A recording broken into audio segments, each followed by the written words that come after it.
to live.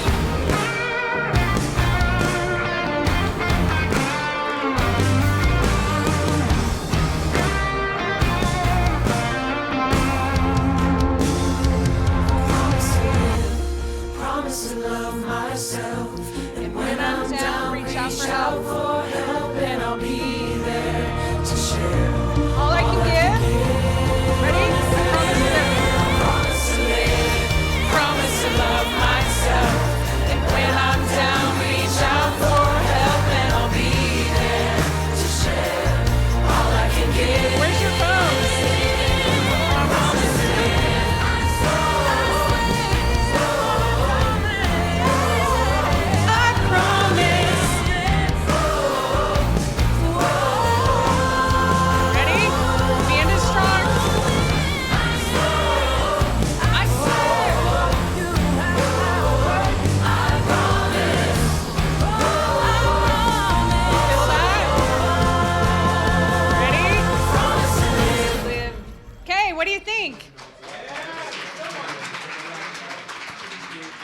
We like the theme song. That was written by the incredible Steve James.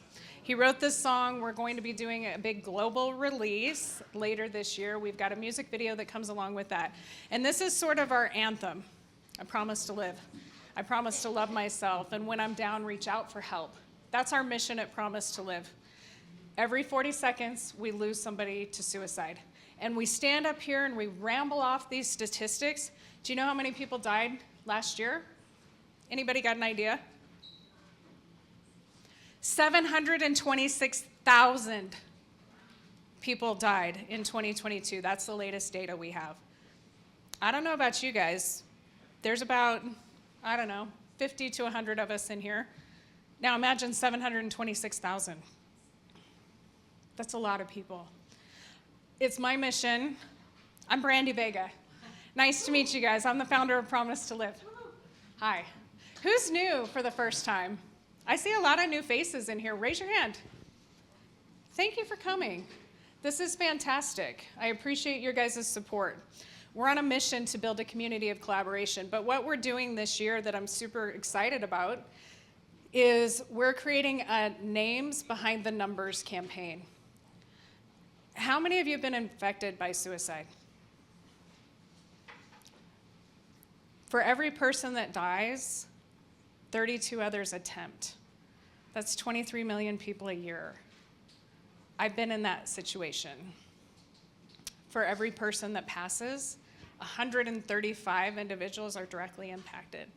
Our mission is to put a name behind this number, a face behind the fact, and a story behind the stat. Why? Because these are our brothers, our sisters, our siblings, our loved ones, and we need to humanize them so that we can stop the stigma. There are people in the last month who've come to me and said, I'm here because of this organization. I'm here because you've created a safe place for us to talk.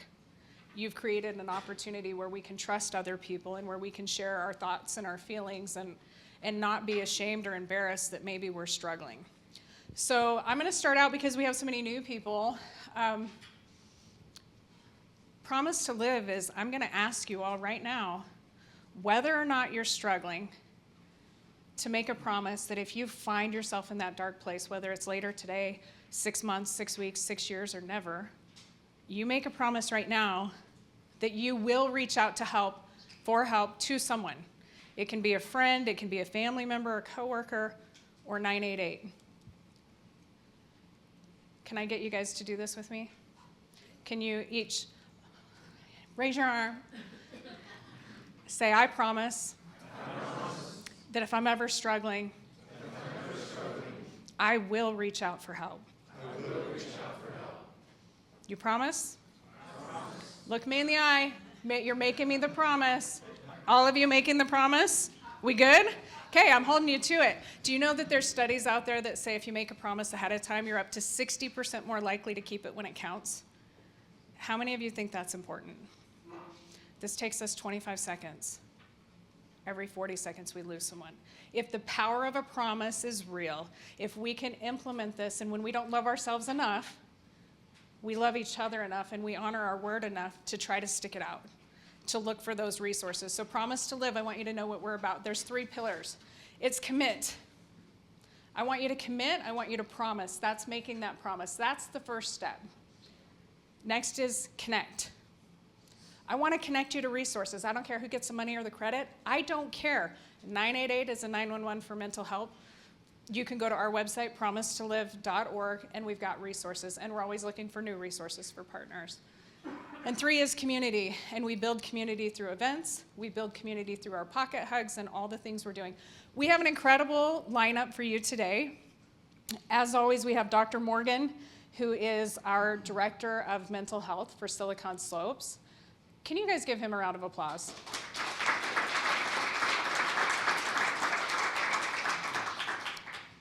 He does the hard work. You know, I mean, we're all putting in work, but this stuff's heavy, and we appreciate you, and we see you, and we acknowledge that you are helping so many people, so thank you.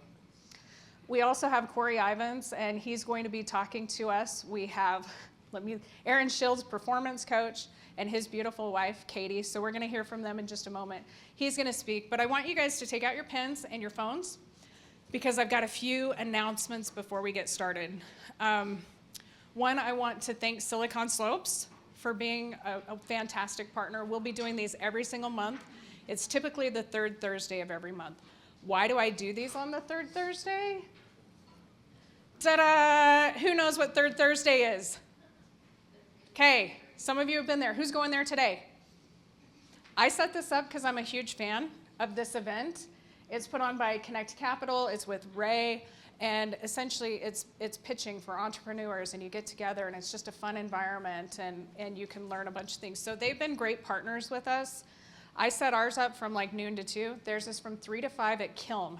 Today's their 2-year anniversary. If you guys can make it, come on over. You're going to meet fantastic people, and it's kind of like Shark Tank. Who doesn't love that? You get people pitching, and in Utah, especially with all of us in tech, it's awesome. So thank you to those guys. I'll be there sharing what Promise to Live is. We are currently looking for sponsors for our town hall. This event we put on every single month. It takes time and money to do this, and we would love to have some partners. Our partners get opportunities for helping us pick speakers, for presenting. They get to go out in the newsletter, on the social media, and in our email campaigns, as well as Tech Buzz. We've been doing articles with Tech Buzz, and so we're going to be picking that back up. So if you guys want to talk about that, let me know. The next thing we have is March 31st, so write it down, put it in your calendar. It's our first ever gala. Are you so excited? May 31st, May 31st. May is Mental Health Month. May 31st at Thanksgiving Point at the barn. We are hosting our first ever Promise to Live Gala, and we're going to be launching our Names Behind the Numbers campaign. We're going to be doing gift baskets, kind of like Festival of Trees, where if you've lost a loved one and you want to do a basket in honor, we would love that. And for our campaign with the Names Behind the Numbers, I'm looking for 2 things. I'm looking for those who want to share somebody that they lost, to honor them, to share their name, to share their face, to share their story as part of this global campaign we're working on. 2, I'm looking for people who have overcome. And there's some people in this room who have been there and who maybe went through it, and then you showed up on the other side. Like, we had Joe Tuiana speak from I Love You, Bro. 3 years ago, he talked a guy off the ledge. How did he do it? He cared enough to stop and say, don't do it, I love you, I love you, I love you, bro. Changed his life, changed this guy's life. This guy now, it's been 3 years, he's getting married this year. How awesome is that?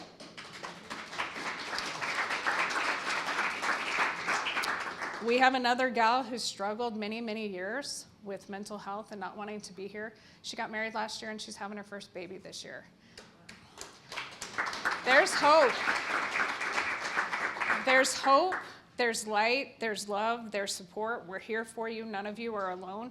So if you have a story like that that you want to share, please reach out to me. Can we go back to where my number is? Right there.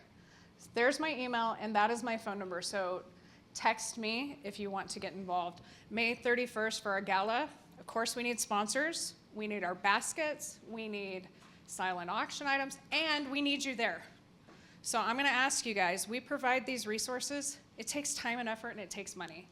That's unfortunate, right? I wish I could do everything for free, but if any of you would like to sponsor a table, sponsor the event, buy a ticket, Barb, do you have the sign up? Okay, look, we've got this back here with Barb. She's going to pass it around. So tickets are going to be $125 early bird price. So you guys can sign up for that. And then if you're interested in learning more about being a sponsor or sponsoring a table or items, please let me know and reach out. So there is a column on here too for volunteers. Volunteer? We have an event coming up that they've asked us to help participate at the Mountain America Expo Center. And so We're doing the auto show, guys. We're doing the auto show with Rob Thomas and Ferraris and cool cars. And so we need volunteers there to hand out pocket hugs and reach out and connect with people. So you can sign up on there. Saturday and Sunday, May 14th and 15th. So if anybody would like to help with that, check even if you want to volunteer in another capacity, check volunteer on here. And we'll just So we're going to pass this around while we speak, but I would love for you guys to sign up. If you're looking to get a ticket, we can send you information, or at whatever level. And I hope you guys will be there, and I hope that you'll help us support this because we're making a difference. Yes, Mike Kazarian, my favorite pops. 988. Yes, we have a campaign, you guys. We're asking you to donate 988. Why 988? 988 is a mental health hotline. We want you to remember that number. We want you to know that it's available 24/7. You can call or text. We've been spreading the word through our Pocket Hug project. How many of you have pocket hugs? Okay. We're selling these in the back. So before you leave, Barb has a family pack of like 20 pocket hugs so you can do a service event at your house. So we've got coins, we have cards, we have all of this stuff. See in the back for a donation. Those are awesome. But we give out these pocket hugs, and they say when times are tough and you don't know what to do, here's a hug from me to you. Call or text 988 if you're struggling. Guess how many we gave out last year? 70,000. That's pretty awesome, right? That's 70,000 people who have a tangible token of love in their pocket, know that they're loved, know that they matter, and then they can share it. We ask you to make the promise to live, a coin to keep, and a coin to give. You guys are awesome.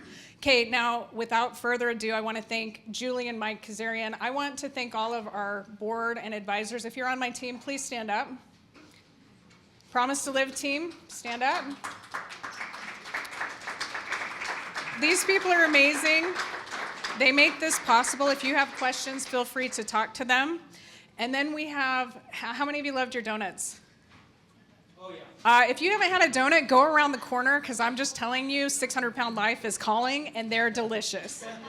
Hey, Mo, do you want to come up and just share? I just want to give him a moment, because one of the greatest honors I have with Promise to Live is working with other really great groups and organizations and nonprofits, like Sapria and like a lot of these other organizations, Here Brotherhood, and many, many others. Mo is from the Other Side Academy. How many of you have heard of the Other Side Academy? Okay. You heard of the Other Side Donuts? We got a good message from Mo. Thank you. It's good to be here. So yeah, our sister organization, the Other Side Academy, very successful. The national average for success rate with people in rehab and incarceration is about 5 to 10%. Our success rate is about 70 to 80%, which is pretty much unheard of. Thank you. We had a lot of folks that came to the Other Side Academy, our sister organization, that were struggling with mental health. And we had to turn them away because we weren't set up for that population that had to be dispensed different types of medications and psych meds. But our organization wasn't okay with that. And so from there, we started the Other Side Village about 3 years ago. It's specifically for folks that are struggling with chronic homelessness, mental health, ongoing drug addiction, and displaced veterans. And we're building 430 tiny cottage homes for this population.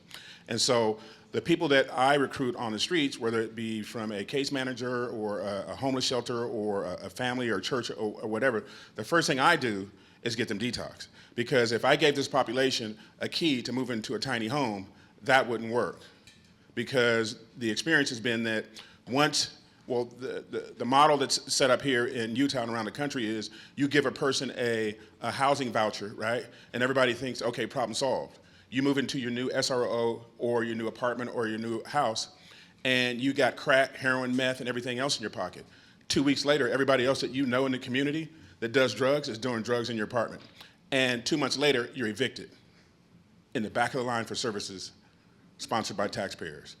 That's what currently exists. And so we think that's irresponsible. So what I do is, the first thing we do is get people detox, and we take you to our homeless prep school for a minimum of 6 months to a year. So we're leading with housing first is important, but we're leading with the human first approach, because if you're in this house and you don't know how to keep it and maintain it, you're gonna lose it. So that's what our homeless prep school does. 6 months to a year, recalibrate that moral compass, learn how to keep your house, keep your apartment, be a decent person in the community, and now become a leader and a mentor in the community. So that's what we do.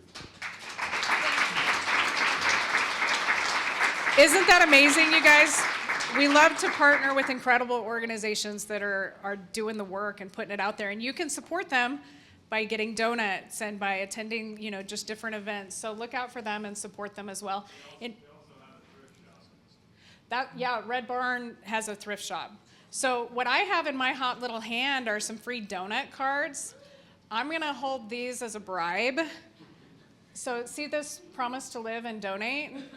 So if anyone wants to donate 988 and you tell me you do it, I'm gonna give you a free donut card. If you guys will take a picture and post and share on social media, hey, I made the promise to live, join us. Our mission is to gather these people. We need them. You don't know, like your circle of influence, if people see that Carrie's a safe place, she attended Promise to Live, if they're struggling, they might reach out to her. Or if they respect you, they might reach out. So if you guys do a social media post and or donate and or sign up for our gala, come get a free donut card from me. Okay, the last event is September 10th. In Hollywood, we're doing our big global live stream. How many of you saw what we did last year? Do you know how many people we reached? I'm all about numbers. We're gonna do names behind the numbers, right? 3 million people last year. It's kind of exciting, and our mission is to deliver hope, help, healing, and resources. So if you have resources, if you want to give hope, if you know celebrities or influencers or businesses, you can come to our show in Hollywood. It's awesome. We have red carpet, Getty, celebrities. Like, it's really cool, right? Who was there? Was it awesome? You dress up, you feel like a movie star. It's like, yes. You can wear your leisure suit or whatever it is you want to wear. It's really cool. Or a dress by Sarah Navarre, which I had, if you guys have seen those. So mark your calendar, September 10th. Again, if that's something you're interested in, let me know. We are locking that in.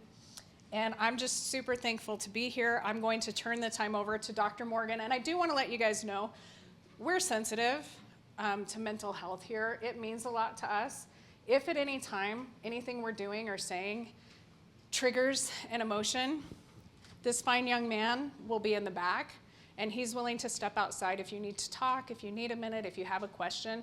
After our event too, we usually mix and mingle and we take some questions. We do a quick picture up here. So again, thank you guys so much for being here.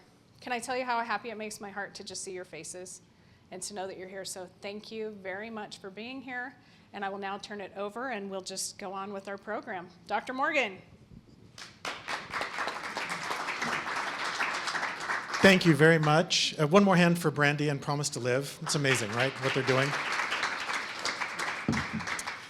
And they let me tag along monthly at these events. I'm Dr. Morgan, like she said, Dr. David Morgan. I'm a licensed psychologist and the Director of Mental Health Awareness here at Silicon Slopes. I want to talk a little bit today about connection. That's kind of the theme, but I want to give you a little bit of some data on this. Several studies have discovered this. The most consistent protective factor found in suicide research is social support and connectedness. Not to take anything away from making a promise to live, because that's important as well, but staying connected with people is the most important thing in suicide prevention. So let's talk a little bit about connection and what that takes on our part. That is a very old picture of me and my best friend from high school. But he didn't start out as my best friend. He started out as my sworn enemy. We lived in a small town in Southern California, and I was kind of the top dog in my peer group. And then Derek moved in, and we were both kind of alpha males, both the oldest in our family, and we just fought like cats and dogs. We'd never physically fight, but we didn't like each other. And then his mom and my mom became amazingly fast friends. And so they're sitting together talking one day about things and realized that their two oldest sons hate each other. And they said, well, that's not going to happen. So they sent us to Pizza Hut and with $20 and said, you're going to stay here until you become friends. And it totally worked. We ate pizza, we played Miss Pac-Man and Defender, and it worked, and we've been friends to this day. But it took effort on our part. It didn't just happen naturally. There was a barrier that we had to overcome to get to that point. Emotional intimacy, if you're not familiar with the concept, is generally defined as closeness in which both partners feel secure and loved, and which trust and communication abound. It's different than physical intimacy, different than sexual intimacy. It's emotional intimacy. And you can have emotional intimacy with anybody, but it's really hard to achieve because it requires breaking down a lot of barriers and taking a lot of risks to get to that place. Most of the time when we're looking for connection, we're guarded. You know, maybe we've been hurt in the past, or we're just wary of letting our guard down. And so sometimes we walk into relationships kind of dressed like this. And we say, okay, let's connect. Right? As we're armored head to toe with our sword drawn, and we say, I'd like you to become my best friend now. Well, that's not going to work. And if they show up dressed the same way, then that's not going to work either. And what it takes is, it takes someone, so you can wait for the other person to do it, or you can be the person that decides to do it first, who puts the sword down. And then usually what happens is the other person, if they're interested in making that connection, they put their sword down. And then you take your helmet off, and then they take their helmet off. And then after months and months of this process, you end up in a circumstance where you're both just standing there in street clothes. You have this connection one with another. It takes a long time, and it takes risk because there's always the possibility they might come at you. But you choose carefully when you decide to put your sword down. But until you make the first move, not much is going to happen. So if you're looking for connectedness, don't wait for someone to come find you and say, hey, I want to be your best friend. You reach out to them. You start the process, which is how it needs to happen. Just a few ways to improve connection. Number one, find common ground. There's always things that we have in common with other people. We tend to be focused on our differences, but generally speaking, we have much more in common with people. Even people that you think you have nothing in common with, you sit down with them and start talking, you're like, oh, well, there's this and there's that, and you can focus on that. Listen way more than you talk. That was one of the things when I was in my graduate training that I had to learn, was just to shut up, for the first 2 years, because I'm a talker and I wanted to get in and fix. And what I realized is the best way to fix was just to listen to them a lot, and then offer some advice or some suggestions when it was appropriate. You have to respect boundaries in relationships. That's one of the reasons we end up with the suits of armor, is because people have violated our boundaries, and so we want to be defended.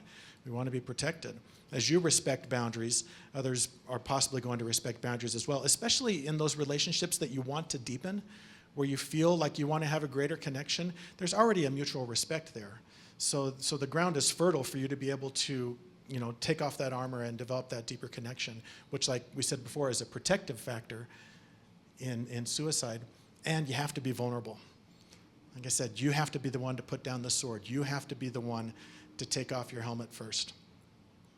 And you know what that's like. If you're in a relationship where the other person is just super defended, the chances of you getting close to that person are limited, because you feel like, I'm going to put something out there that's not going to be reciprocated. But as you judge those relationships, and I'm not saying that every relationship you have has to be deeply emotionally intimate. It shouldn't be. You can have lots of superficial relationships, and that's great. But you should have some in your life, those people that you're most bonded with, those people that you're closest to, that you should have that deep connection with them. This could be family members, could be spouses, could be best friends, those sorts of things. If those relationships are shallow, then you're missing out on opportunities not only to deepen your own happiness, but to protect yourself against possibly dangerous things. So be vulnerable. One of the things we do here at Silicon Slopes, we have a podcast called Mental Health Momentum, We've recorded maybe a couple dozen episodes. We're about 8 deep into releasing them. It's a great listen, and we're always looking for guests as well. I'm the host and love to do that. So thank you so much for coming today. Thank you for your commitment to mental health. It makes a difference. It makes a great difference. With that, I will pass it on to our next speaker. Thank you. Thanks, Dr. Morgan. Well, gosh, I feel like I can just stand up, say what he said, and then sit back down.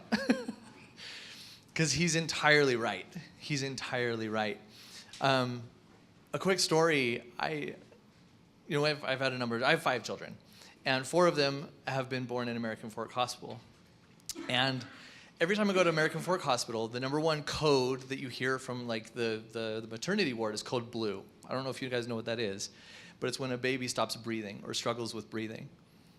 And finally, by my last child, I was like, all right, nurse, you got to tell me what code blue means and why we keep hearing it.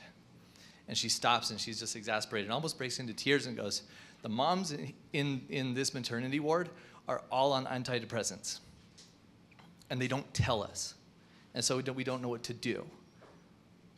Because they're ashamed of the life that they're living and the life that they have. And it all comes down to this. It comes down to what Dr. Morgan just said. It's connection. And you can be in a room full of people, and you can be in a supposedly happy family, and you're taking pills to fix problems. And that's why we're here. That's why we're talking about connection today. So I didn't even mean to bring the room down too much, but it is so important to think about this. It's so important what Brandy's doing, because she's saving lives every single day, and she doesn't even know it. There's so many stories of one little conversation, one little connection that stops somebody from making terrible decisions. I've been in that place, and I've had friends that have called me that were in that place. And so I'm here because I want to support her as much as I can. And I don't have much to support, but I want to help her and her cause as much as possible. I know Aaron and Katie feel the same way. So as we talk about some of the topics today, we want to make sure that there's no way we're going to be able to talk to all of you and connect with all of you today. So if you have a question or something comes up or if you want more information, please just send your question to us. We want to make sure that the conversations that start today don't end in this room. So let's jump into a little bit. This is my family. My name is Cory Ivins, and I am passionate about keeping families together the right way. Now, we live in a certain community where we might be affected by things like toxic shame and appearances and keeping up with the Joneses and doing all that jazz, right?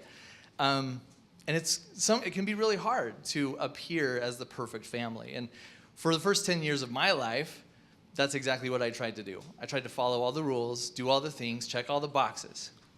So for me, it meant I had to make a whole bunch of money, and I had to work. I had to become a 1%er, which I did for 2 years. I had to build a really nice career. I had to be the career guy. I had to look professional. I had to wear the t-shirt, the tech t-shirt and the jacket, you know what I'm talking about, the cap, right? I had to do that. I had to be fit. I had to go to the gym every day. I had to do all the things. I had checked, and I wanted to spend time with my family. And I did, but a lot of that time that I spent with them wasn't the right kind of time. So I was physically present, but I was somewhere else. I was checked out. I was trying to solve problems. I was trying to build my career, close the next deal. I was in sales, right? So I was struggling, trying to keep up appearances. And I wanted my family to look super connected and super awesome and have all the cool Instagram and Facebook pictures. So that's what we did. Cookie cutter family. Got the house, the dog, the garage, the cars, the backyard, right? The status, all the things. Now this picture was taken around 2016. And those aren't real smiles. We were miserable because we had checked every single box. We had done every single thing, and none of it brought peace. None of it brought fulfillment or joy. And we found ourselves kind of at the peak of what we thought life was supposed to be, and unhappy. What I realized is even though we had checked all the boxes, we couldn't actually talk about money. And I was spending way too much time locked in my office and not spending time with my children. My mental health was suffering, even though my physical health was pretty darn good. And the time that, like I said, the time I was spending wasn't the most quality time. It looked like good time, but it wasn't good time together, which meant that I was completely disconnected from my family. Now, for a man, this is what we call a dead bedroom situation, right? And that's kind of like what a lot of men will measure their relationship status on, is how well are we doing there? And I was not very happy for about 3 years. And I was extremely selfish about it. So when I say I wasn't happy, it was because I was selfish about the whole status of the relationship. So I came to a conclusion. The reason why I couldn't talk about money, and the reason why I couldn't connect with my spouse or connect with my children, or do what I was supposed to do at work and leave work at work and be home when I was home, is because there was a whole bunch of stuff I didn't know. And the reason why my wife wasn't connected with me is because there were a lot of questions that she had unanswered. And we were living in a world full of uncertainty. And uncertainty is the number one killer of a relationship. So it's going to sound like, does he even care about me? Does he see me? Do I know who I am? Or for children, it could be, why isn't dad home yet? What's more important than me? And these are all questions.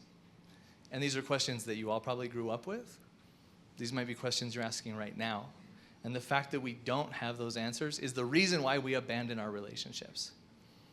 Because we think, in some imaginary world, that getting out of it will fix it. And that's where I found myself in my relationship with my wife. For 3 years, we were just waiting for the big D word, divorce. We were just waiting for that hammer to fall. And after some really hard conversations and a lot of tears and a lot of time, instead of deciding to part ways, we decided to turn toward and get the work done, start working. But that meant that we had a lot of questions to ask. So I'm sure a lot of you at some point are feeling like you're on a twisty, windy road and you don't know what's coming around the next corner. You don't know like what's happening next in your relationship, in your career, or anywhere else in the world. And so most often when we're kind of stuck in that moment, in that stressful place, we don't know where we came from. How did we get here? I have no idea how I got here. I have no idea where I'm going. We're just right here, stuck on the road, which means we end up heartbroken and broken down. So I want to leave you with one tool that you can use today to start getting unstuck, unbroken, and moving forward. And I call it the road to reconciliation. So you can write that one down. It's a fancy little name.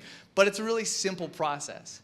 Instead of getting stuck and wondering what's around the next corner, there's a couple steps we can take to build some clarity and get a little more certainty and get yourself out of uncertainty. Okay? Step one, step into the unknown. Who knows what the number one most visited domain is on the internet right now? Starts with a G, ends with an oogle, right? Google, right?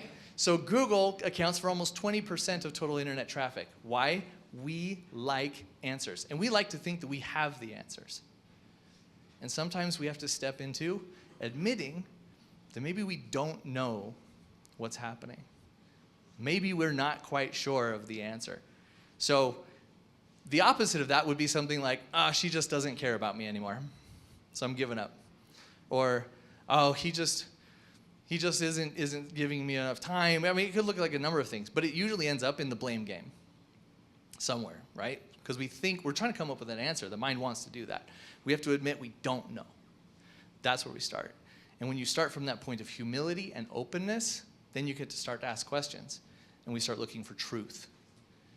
Now, really what that means is exactly what Dr. Morgan said. It's listening. And when you listen, you're going to hear the other person's story. Sometimes you don't even have to ask. They'll tell you. But if you struggle in the listening department, it's okay to ask some questions. Hey, I'm not sure we're doing so well right now. And I'd love for you to share where you're feeling, where you're at. And maybe they don't open up right there because there's not enough trust. But if you can communicate and show that you're open to receive an answer, maybe it's a day later, a week later, a month later, at some point they're going to be like, all right, let's have that conversation. And if you're open to it, then you learn something. Now, usually that truth is a truth bomb, and it hurts. And so we need to make sure that when we receive that information, we're equipped to deal with the emotions before we start doing something. Because if we're angry or sad or hurt by the information, we're not going to make good choices after that. So we can talk about healing for a very, very long time. I don't have time today to dive into it, but we need to make sure that we process those emotions. Once we process the emotions, you have the ability to take actions. Now, Aaron and Katie, in their Mountainside program, they talk about thinking harder. When we don't change the action, we just try to do more of it. And we get the same results, and sometimes worse. So we have to do different. Find the new values, find the ways that we connect with the other person, and do different. See how it works out. Usually it works out pretty well. Maybe you need to adjust and pivot a little bit, but it works. And if you do that, the blessing on the other side of it is peace. And every time you do different, and every time you listen and act on the information that you learn, you create more peace. And little by little, you're building trust in your relationship. And little by little, they start to open up a little more, give you a little more hard truths that you have to process emotionally and get back on track, right? But this process of taking a little detour, learning what needs to be done, and getting back on track is the perfect way to repair a relationship and bring trust back. If you can bring trust back, then you can reignite your love and reconnect with the people in your life. And it works in marriage, it works all over the place. So we're not a cookie cutter family anymore, but we're happy. And we're connected. And most often we're not completely dressed. And life is really hard right now. In fact, it's probably harder than it's ever been. But there's so much peace in my home because I know we're not going anywhere. And I know my kids are loved, and I know my wife is loved. And sometimes it's as easy as watching my wife and watching her routine as she starts to get ready for bed and being like, all right, bedtime. And then kids are in bed, and the teenagers band are like, they're prisoned in the basement, and you put the dog out and you clean up a little bit, and you're in bed at the same time. It's a little bit of a magic trick, but guess what? Just that little change has done so much good in our relationship. And it's those things that you pay attention to and those little adjustments that create real smiles and real joy, no matter how hairy and undressed. So anyway, thank you very much. I hope that helps.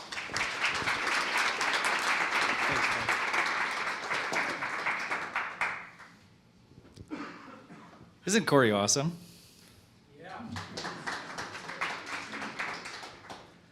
Thank you guys for being here today.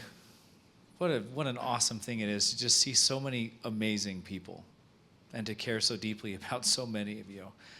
And for those of you for whom you're a new face, I'm so excited to get to know you. My name is Aaron Shields, and I talk to people for a living now. It's kind of my thing. But let me tell you a little bit about an adventure I had. This is a picture I took a couple years ago. It's been almost exactly 2 years, where I had a really cool opportunity to go spend some time wandering through the Himalayas. That mountain that you see kind of fuzzy, bokeh out of there, that's at Mount Everest. And I got to spend a few weeks just hiking through the Himalayas trying to figure out who I was. That was a pretty cool experience. If anybody wants to go with me next year, we should talk after. I will absolutely go back and do that again.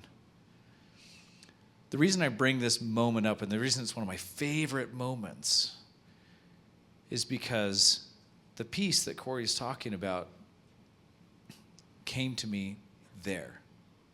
I'm not saying that's the only time it has, and I've been able to have some really cool experiences since then, but the feeling of being there was really, really special because I figured out what I was made for and what I really wanted to do with my life. So I came home, quit my corporate job, took off the golden handcuffs, and started Mountainside. Why do we call it Mountainside? Well, because mountains are awesome, but more importantly, because we spend most of our time on the side of the mountain. We have our peak moments, we have our valleys moments, but most of the time we're on the side. I'll share a little valley moment with you. But the whole point of this is to talk about discovering your true self and learning how to live with purpose. And I hope that in 4 to 7 minutes, I can help you get set on that path. Here's a valley moment that I had. 2021, so we back up a few more years. And much like Cory, I had all the boxes checked. We had just built a beautiful new home. I have 7 children. They had not yet ruined anything in that home, which was incredible. And it was right in the middle of COVID. Now, coming into this stage was really tough too. We had sold our home before. Construction was delayed, cost a fortune compared to what we were expecting. We didn't get our basement finished. We finally moved in after being homeless for about 3 months. And I couldn't go back to my office at work. So what you see, this little picture, party on top, or business on top, party on the bottom there. This was my office for 9 months. And in case you can't tell, that's my closet. Katie helped me dress it up, though. It doesn't look great. I had to walk around that little folding table desk to get dressed and to get undressed every day. I mean, it's work from home, right? That was hard on me, mentally, emotionally, and it got to the point where if I didn't wake up the next day, I think I would have been okay with that.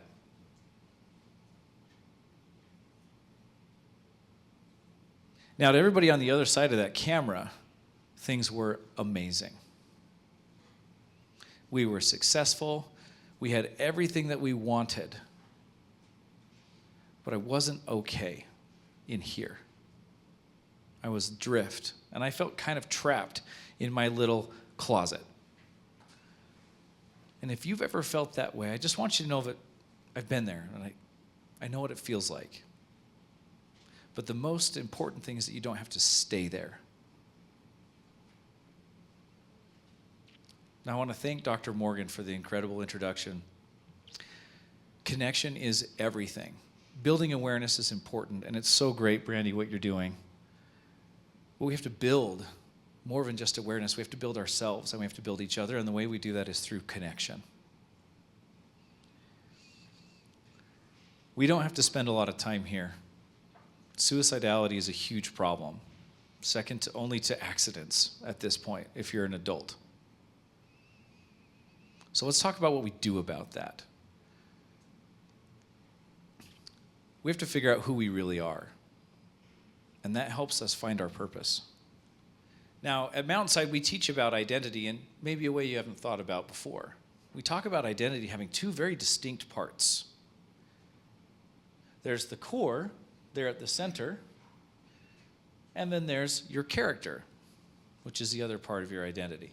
Now, come on with me on this little merry journey as we talk about these different parts and see if separating these 2 might be helpful for you. Stanford researchers have identified the core. They call it the essential self. But I want you to picture what it was like to be a baby, newborn baby. So you're born, maybe you're in the American Fork Hospital, you're brand new, and inside your body is the code for everything that you need in order to become a fully functioning adult. You have everything you need right there. There are also elements of you that are present at birth that don't change even as you grow in age. Your circumstances may change. Your situation may change. Your hobbies, interests, likes, dislikes, relationships, those things can all change. There is a part of you that does not change at all. The essential self. Again, this is what they call it. I call it the core. And that's the golden part of you. At your center, there is something that is beautiful and whole. And it's just as whole now as it was when you were born. But finding out who we are is as much a process of remembering as it is discovering who we are. Because as we grow and we kind of develop a conscious and we become a consciousness, we start to develop different habits and interests and likes and dislikes. And this is what we call about our character. It's a combination of things. Ultimately, a lot of it is a consequence of decisions and beliefs that we acquire over time. And this is a mixed bag. Your core is completely positive, completely good. Your character can be a little bit good, maybe a little not so good, maybe a little bit ugly in there. But it's really important that we make these separations, because if you know who you are at your core, there's always something fundamentally good that you can go back to about who you are. So let's take a couple of examples here. I love to be outside. In fact, as soon as the snow lets up, I'll probably be right over there in a pair of snowshoes with my kids. We also love to spend time outside. And I was one of those kids that was never in the house and probably barely had shoes on. In high school, I was an athlete. I played a sport, different sport every season. Loved it. Obviously, I can't do a lot of team sports now. I'm not exactly NBA material. But there's part of me that loves those things still. And if I can connect with the part of me that loves to be outside and loves to be active and move my body, then I can find ways to satisfy that, even though the time for me as an athlete may have passed. I do that in the way that I connect with my own kids. So, some fundamental things to help you figure out where you are at your core. This cool little graphic here is called the Muladhara chakra, the root chakra. It's kind of the base of everything that we are. And I kind of love the symbolism there. But keep in mind these things as you go looking for who you really are inside. Number one, your core identity, like we mentioned, is wholly good. There is no gunk at the center of who you are. Number two, you're not looking for interests, hobbies, likes, passions, any of those things. You're looking for fundamental truths about who you are. That means that they are always true on your good days, on your bad days. And then finally, we want to be very honest as we go through this process of figuring out who we are. Because that honesty and that authenticity is what builds trust in ourselves. That's the beginning of the connection that we need to start building. So an exercise you can do yourself to start looking for these traits involves going back to that baby version of you. If you've got a picture, that's even better. But imagine that tiny version of you. Maybe interview some people who knew you at that stage. How do they describe you? What are you like? List as many of those attributes as you can. And then do the same thing for your aspirational self. Now, when I talk about aspirational self, fast forward to the point where you're super old, but still like in good health mentally, good health physically, having accomplished whatever it is that you set out to do in your life.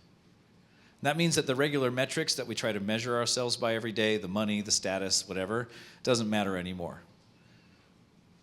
What is it like to be you in that moment?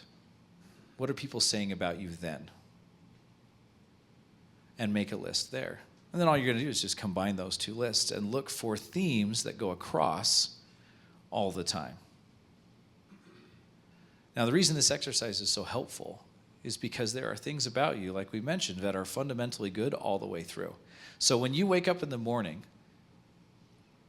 or when you're up super late at night, which is generally what happens with me, when I'm in that down mode, and you think, what am I even doing? Who am I really? It's nice to have that list to be like, actually, here are some things about me that are always true, even now. That grounding is just incredible, and I want you to experience it. Your core DNA, if you want to call it that, this collection of attributes and goodness that is you, can be the anchor on which you build the rest of your life. If you want to find purpose, you have to figure out who you are fundamentally. If you can do that, then that insulates you against a lot of the ups and downs that you'll experience. As your character shifts and evolves, as your relationships change, as you meet with triumph and tragedy, you'll still know at the core of that who you really are. That has made the biggest difference for me in being able to connect with the people that I love.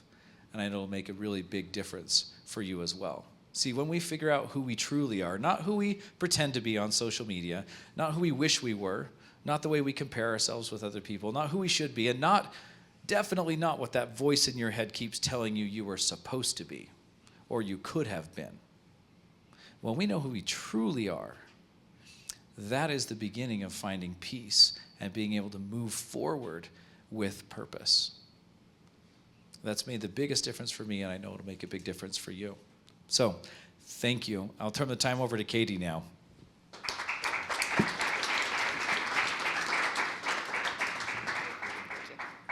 I love that guy.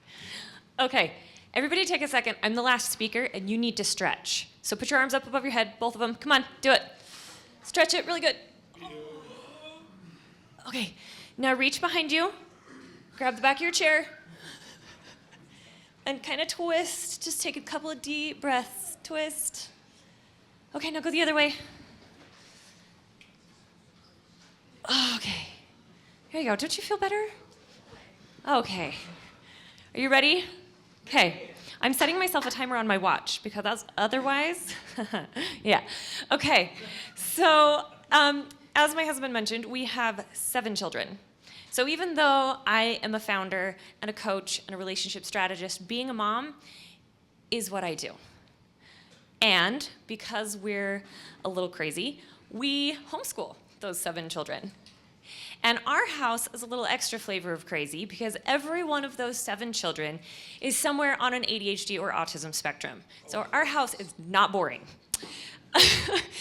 But because we have a kind of neurospicy house, and we homeschool, and we run our own business, you could say we are experts on distraction. However, we have also made it our mission to become experts on connection. Because we have found that more than anything, that is what transforms our lives. A few years ago, when we were making the decision to homeschool, I learned that my then 8-year-old son was having suicidal thoughts. 8. And it really made me question my parenting, but it also made me really want to figure out what I could do differently. And I started to pay really close attention to my kids, what they did, what they said, what I did, and what I said, and I made it my mission to understand them and connect with them better than anybody else. And over the time that I've spent studying all of that, I've had several reminders. And one of the experiences that keeps coming back to me is something that happened a few years ago when my husband was at his awesome corporate job and doing a whole bunch of travel for work. And he was on one of his pretty regular business trips. Except this one didn't feel regular to me because for whatever reason, the entire 10 days that he was gone, I had this horrible cold pit in my stomach, and I was sure he wasn't coming home. And the whole time he was gone, I was in this state of dread and panic. And I remember one day going, and I was cleaning up, and I picked up his dirty socks off the floor, and instead of sighing and rolling my eyes, I dropped to my knees, and I started to sob, and I said, please just let him come home. I will pick up dirty socks for the rest of my life and never complain again. Just let him come home. Which he did, and I'm so glad. Not every story ends that way. And we have these moments with our family members, these people that we love, that we take for granted because they're there all the time. But even if we're not being really dramatic, there are little lasts happening all the time. Regardless of the age of your children, if you have them, you don't pay attention. You don't really track the little things that are happening along the way, and you never really know when it's the last time you're going to wash their hair, or when it's the last time you do the little airplane spoon to try to get them to eat that mush, or the last time they come inside and they ask you to kiss their boo-boo better and put a Band-Aid on it. We don't think about those, but they go away. Now, living in a state of, oh no, I'm going to lose them any moment, is obviously not healthy. We don't want to live in a state of fear. But living in a state of, I must treasure every second, every day, is also not realistic. So what do we do? Now, every one of you in this room, I'm sure, knows that if you want a better relationship with somebody, it's all about quality time, right? But there is a big difference in quality. There are varying degrees of quality, aren't there? Now, if I sit down with my children and I say, let's play Candyland, and the whole time we're playing Candyland, all I'm doing is sneaking the little character things up to the top of the deck so that we get done faster, and I'm going, when is this over? I'm probably not being super present. That might not be super high quality time, right? Hypothetically. But there are ways, and I'm going to teach you a secret, there are ways that we can have really high quality time with the people that we love, even if the quantity doesn't increase. I'm going to start by giving you what I call a tale of two parents. First parent is Bob. Bob's a good dad, has a little boy, and this little boy, tell me, if any of you have ever been parents, you know what this is like. Bob has a little boy who doesn't want to go to bed. And Bob is doing everything he can, and the little boy is saying, but Daddy, I need more water. But Daddy, come and see the thing I made. Daddy, I have to tell you a story. Daddy, why do I have 2 arms instead of 3? Daddy, what if the sky explodes? And Bob is thinking, oh my goodness, would you please just go to sleep? This is a real book, people. And he's thinking, oh my goodness, just go to sleep. I have so much to do, and I am so tired, and I am so done. And when we do that, we start to get a little irritable. We don't really show up as our best selves in those moments, do we? I'm going to go back to the watch picture. It's a better picture. But it's not because Bob's a bad dad, and it's not because he doesn't love his kid. It's because he does this all the time, and he's got stuff to do, right? But what that little boy doesn't have the capacity or the words or the ability to say is, hey, Daddy, I really missed you today. You're my favorite person in the whole world. And I know that you're really busy, and I'm going to miss you tomorrow. I just want to be with you. Don't you want to be with me? But he doesn't know how to say that. He just knows how to ask a bunch of questions, right? So now let's look at a different parent. Let's say John comes in, puts his little boy to bed, and again, little boy doesn't want to go to bed. And John has a looming deadline the next day. He's incredibly busy and incredibly tired, but he also loves that little boy and wants to really be there. And so he says, hey, buddy, how was your day? Oh, it's so great, Dad. Awesome. You know what? I only have 5 minutes tonight, but guess what? I am all yours. And then he's totally focused, totally in. And those 5 minutes are worth way more than 20 distracted minutes. Because here's the thing. When you go to spend time with the people you care about, if your brain is drifting into the future, if it's somewhere else, thinking about all the stuff you have to get done, you're not really present, are you? You're physically present, but you're not mentally present. We so often get so caught up in all of the doing that we forget to just be. So I'm going to teach you a quick secret, okay?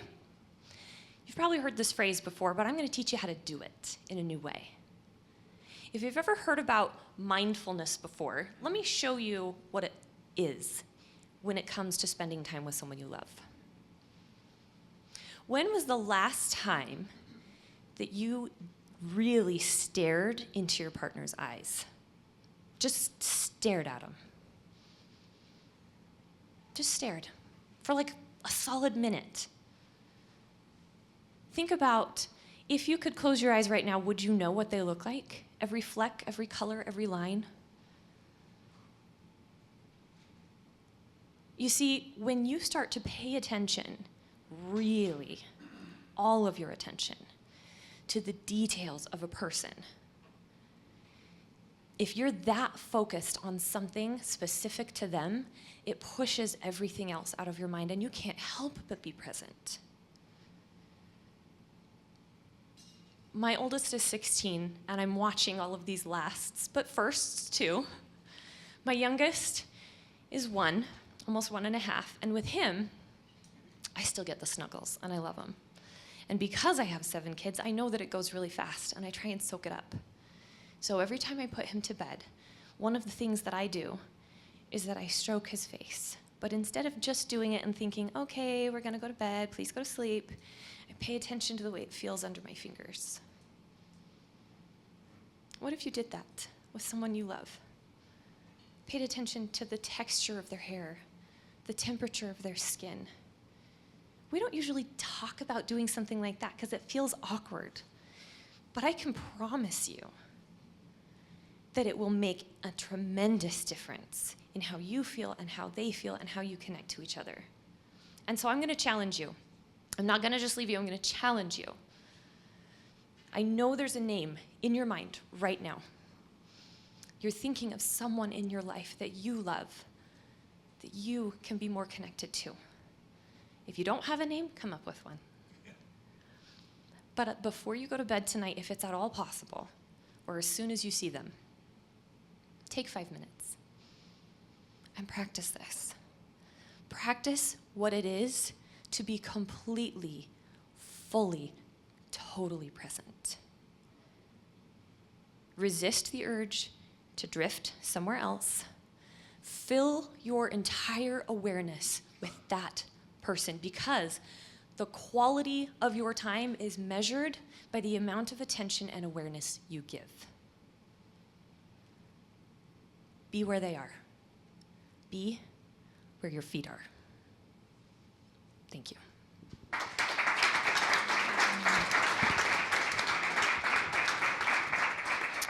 Awesome. Are you guys being where you are right now? Are you enjoying this moment?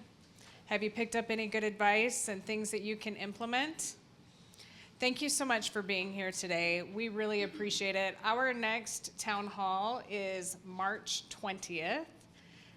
Same time, same place. We're going to be speaking about addiction recovery, and we've got really great speakers lined up. So we are working on that again. If you're interested in participating, contributing, sponsoring, speaking, please message me or talk to somebody on the team. Barb again has things in the back. If you guys are looking for pocket hugs and projects and things like that, you can get those.